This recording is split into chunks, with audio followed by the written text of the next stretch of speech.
Hai Prinzi, bagi kalian yang menggeluti dunia cetak sablon, video ini sangat cocok nih buat kalian tonton sampai habis.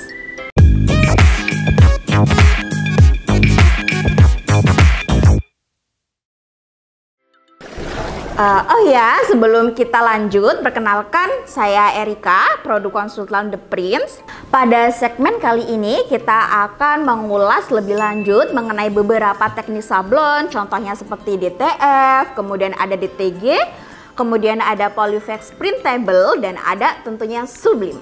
Penasaran kan tentunya apa aja nih teknik-teknik yang cocok buat kalian? Yuk simak video selengkapnya. Oke Prinzi, sekarang kita masuk langsung aja ya buat jelasin terkait lebih lanjut mengenai beberapa teknik sablon digital. Yang pertama kita akan bahas tentunya terkait sablon digital DTF. Sekarang nih di sini saya mau menunjukkan beberapa sampel dari produk kita atau hasil cetakan sablon DTF sendiri. Yang pertama, nah ini kalau kalian bisa lihat, ini contoh cetakan hasil printan DTF. Nah, kemudian ada beberapa nih keuntungan atau keunggulan printer DTF, sablon DTF dibandingkan yang lainnya. Yang pertama, tentunya kalau untuk sablon DTF sendiri, dia plusnya adalah bisa digunakan ke semua jenis kain. Mau itu polyester, mau itu katun, kanvas, dan lain sebagainya dia bisa gitu ya. Itu yang pertama.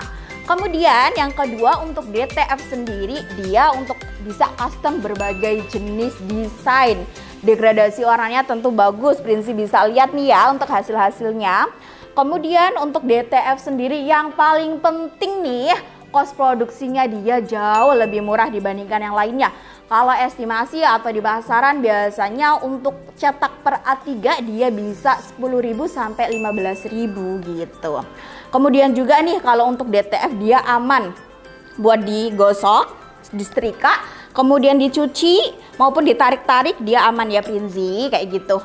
Kemudian untuk DTF sendiri di sini dia bisa buat produksi dalam skala besar gitu ya maupun dalam skala satuan kayak gitu. Selanjutnya keuntungannya lagi nih kalau DTF. Jadi kalau DTF itu kan direct transfer film nih gitu ya. Jadi semisalkan Prinzi nih ada kesalahan pada saat cetak desainnya, jadi nanti bisa buang si pet filmnya ini, nggak perlu buang kaosnya karena kan dia butuh bantuan namanya transfer filmnya kayak gitu.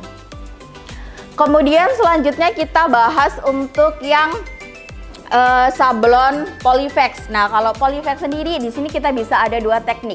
Yang pertama bisa dengan Polyflex Printable atau yang kedua bisa dengan Polyflex yang biasa kayak gitu ya. Bedanya apa sih kayak gitu ya? Yang bedanya kalau misalkan Polyflex dia printable, dia bisa dicetak terlebih dahulu pakai mesin indoor. Contohnya seperti seperti ini ya Prinzi ya. Nah, seperti ini contoh untuk hasil printable. Nah, memang kalau untuk Polyflex sendiri dia bisa ke semua jenis kain juga dia bisa, tapi memang cost produksinya dia jauh lebih mahal. Kalau misalkan cetak yang printable ini per A3-nya kisaran 64.000. Itu tanpa ini ya, tanpa harga kaosnya sendiri ya, kayak gitu. Kemudian juga kelemahannya nih kalau yang stiker, ini kan stiker ya, jadi lebih gampang buat ngelupas kayak gitu. Memang untuk semua jenis sablon gitu ya, teknik sablon memang tidak disarankan buat di setrika maupun dicuci terlalu tarikannya itu. Berarti kalau untuk yang printable dia itu jauh lebih riskan kayak gitu ya, untuk lebih gampang ngelupas kayak gitu dibandingkan untuk teknik sablon yang lainnya kayak gitu. Bisa juga yang kedua ada yang namanya teknik Polyflex yang biasa, dia mainnya pakai Polyflex yang warna bisa merah, bisa hijau dan lain sebagainya. Dia bukan printable. Tapi memang misalkan Prinzi itu mau contoh yang di sini, mainnya tiga Polyflex. Misalkan Prinzi mau butuh 2 warna, berarti butuh 2 Polyflex. Seperti itu, jauh cost produksinya lebih mahal dibandingkan dari DTF sendiri kayak gitu ya. Jadi untuk Polyflex Printable sendiri di sini untuk step-stepnya memang dia lebih panjang. Kenapa seperti itu kayak gitu ya? Karena kalau Polyflex Printable yang pertama kita harus printing terlebih dahulu desainnya, tentunya menggunakan printer indoor. Selanjutnya kita harus proses cutting terlebih dahulu ya. Kemudian masuk ke proses peeling, pengelupasan untuk stikernya, baru proses ngepres. Tentu lumayan panjang ya Prinzi ya untuk prosesnya sendiri. Selanjutnya ke teknik sablon digital yang lain, kita bahas untuk yang di sini ada DTG. Pasti kalian udah nggak asing lagi kan? Karena sebelum DTF mungkin pasti lagi booming-boomingnya DTG. Kalau DTG sendiri ini memang dia hasilnya kalian bisa lihat seperti ini Prinzi, tapi dia hanya bisa di kain 100% cotton aja gitu ya. Selain itu dia nggak bisa kayak gitu ya. Kemudian kalau DTG memang kelemahannya yang pertama nih Prinzi, dia kan langsung yang namanya sablon di kainnya, di medianya. Jadi semisalkan ya ada kesalahan cetak untuk desainnya, mau nggak mau harus buang kaosnya ataupun kaos nggak bisa digunakan lagi gitu ya. Beda sama DTF yang tadi gitu. Kemudian nih kalau untuk DTG sendiri gitu, cost produksinya juga lebih mahal. Kisaran berapa sih Prinzi gitu ya? Kalau untuk DTG misalkan kita cetak perukuran A3 itu kisaran 30.000, itu belum termasuk harga kaosnya gitu ya. Kemudian nih gitu kan ya, ada lagi nih kelemahannya kalau untuk DTG memang dia itu kurang aman sih Prinzi buat disetrika maupun dicuci kayak gitu ya. Memang kurang recommended, tapi kita harus digarisbawahi Prinzi, memang untuk semua jenis teknik sablon disarankan buat setrikanya dibalik ya kayak gitu. Kemudian kita next ke sablon teknik sublim. Kalau kalian bisa lihat contohnya kita di sini jersey gitu ya. Memang kalau untuk teknik sublim sendiri, Prinzi, apakah bisa sih buat selain jersey? Tentu bisa dong kalau untuk teknik sublim ya. Dia bisa di jersey gitu ya. Kemudian kalau mau sablon misalkan cuman simbol-simbol aja di tengah, itu juga bisa. Di muk itu juga emang bisa. Tapi kalau misalkan untuk di kain, sublim itu hanya bisa digunakan ke kain minimal 60% polyester. Dan disarankan dasar warna kainnya itu warna-warna putih kayak gitu ya. Kemudian kalau untuk di sublim sendiri cost budgetnya itu kisaran 20.000, itu belum termasuk dari kainnya maupun dari biaya untuk jahitnya gitu ya Prinzi ya.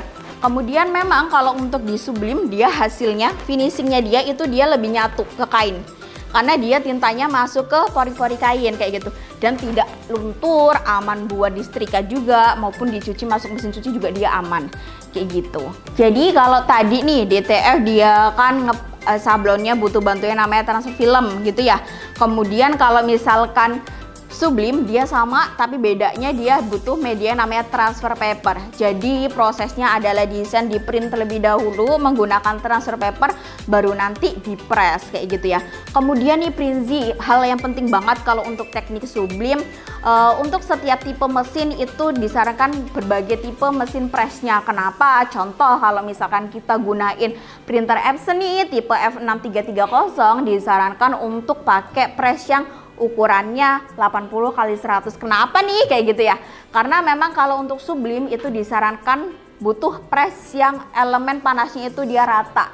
Panasnya itu rata. Kenapa seperti itu? Karena kalau sublim untuk misalkan pada proses ngepresnya dia panasnya nggak rata, hasilnya itu tidak tertransfer secara maksimal di kainnya kayak gitu. Oke Prinzi, tadi kan kita udah bahas nih 4 teknik sablon gitu ya. Ada apa aja nih? Ada DTF, kemudian ada sublim, ada DTG, dan ada polyvex. Tentunya pasti Prinzi mau tahu kan mana sih teknik sablon yang lebih menguntungkan gitu ya. Dan di sini teknik sablon yang lebih menguntungkan itu DTF. Kenapa? Yang pertama, cost produksinya dia lebih murah gitu ya.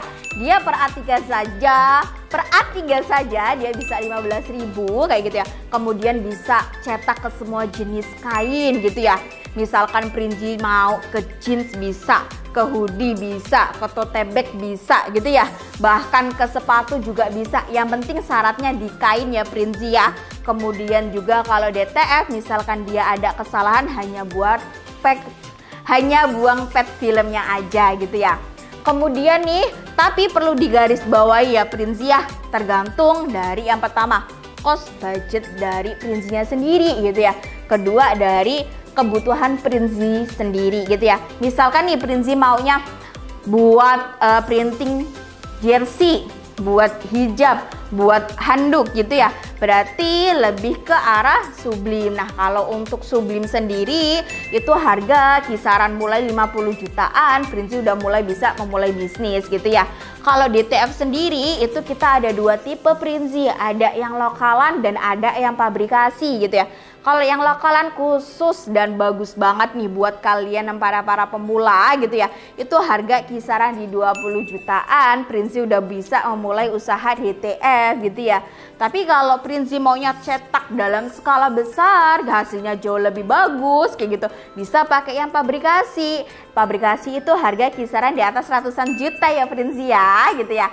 Kemudian kalau misalkan nih Prinzi budgetnya masih di 10 jutaan, bisa pakai yang Polyflex cutting, nanti bisa baru upgrade ke DTF itu juga bisa gitu.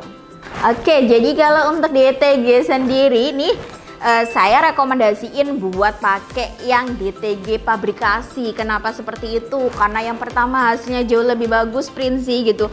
Memang harganya dia lebih mahal di kisaran ratusan juta dan tentunya harus merek Epson ya, karena udah nggak diragukan lagi dari segi kualitas mesin maupun dari hasilnya. Kenapa sih nggak bisa pakai yang lokalan? Karena sudah banyak banget Prinzi gitu ya yang dikecewakan karena hasilnya kurang memuaskan, baik dari mesin maupun dari hasil finishingnya seperti itu Prinzi.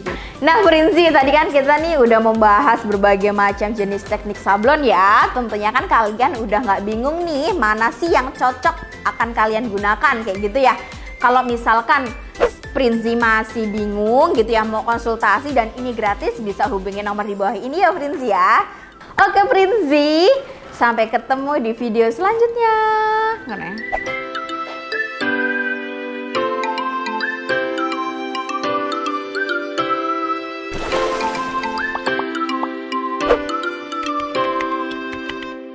The Prince, buat usaha jadi mudah.